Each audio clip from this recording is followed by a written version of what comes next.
Deuteronomy chapter 11. Love the Lord your God and keep his requirements, his decrees, his laws and his commands always. Remember today that your children were not the ones who saw and experienced the discipline of the Lord your God, his majesty, his mighty hand, his outstretched arm, the signs he performed and the things he did in the heart of Egypt, both to Pharaoh king of Egypt and to his whole country, what he did to the Egyptian army, to its horses and chariots, how he overwhelmed them with the waters of the Red Sea, as they were pursuing you, and how the Lord brought lasting ruin on them. It was not your children who saw what he did for you in the wilderness until you arrived at this place, and what he did to Dathan and Abiram, sons of Eliab the Reubenite, when the earth opened its mouth right in the middle of all Israel and swallowed them up with their households, their tents and every living thing that belonged to them. But it was your own eyes that saw all these great things the Lord has done.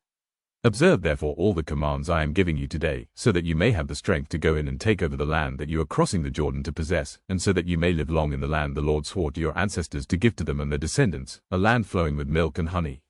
The land you are entering to take over is not like the land of Egypt, from which you have come, where you planted your seed and irrigated it by foot as in a vegetable garden. But the land you are crossing the Jordan to take possession of is a land of mountains and valleys that drinks rain from heaven. It is a land the Lord your God cares for. The eyes of the Lord your God are continually on it from the beginning of the year to its end. So if you faithfully obey the commands I am giving you today, to love the Lord your God and to serve him with all your heart and with all your soul, then I will send rain on your land in its season, both autumn and spring rains, so that you may gather in your grain, new wine and olive oil. I will provide grass in the fields for your cattle, and you will eat and be satisfied. Be careful, or you will be enticed to turn away and worship other gods and bow down to them.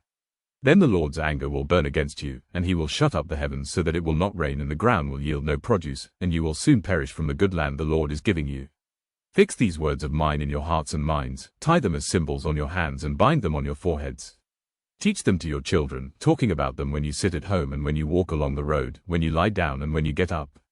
Write them on the doorframes of your houses and on your gates, so that your days and the days of your children may be many in the land the Lord swore to give your ancestors, as many as the days that the heavens are above the earth. If you carefully observe all these commands I am giving you to follow, to love the Lord your God, to walk in obedience to him and to hold fast to him, then the Lord will drive out all these nations before you, and you will dispossess nations larger and stronger than you. Every place where you set your foot will be yours. Your territory will extend from the desert to Lebanon, and from the Euphrates River to the Mediterranean Sea.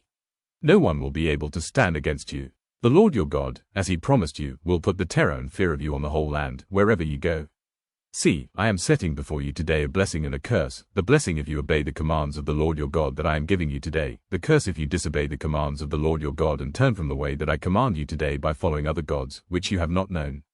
When the Lord your God has brought you into the land you are entering to possess, you are to proclaim on Mount Gerizim the blessings, and on Mount Ebal the curses. As you know, these mountains are across the Jordan, westward, toward the setting sun, near the great trees of Moreh, in the territory of those Canaanites living in the Arabah in the vicinity of Gilgal. You are about to cross the Jordan to enter and take possession of the land the Lord your God is giving you. When you have taken it over and are living there, be sure that you obey all the decrees and laws I am setting before you today.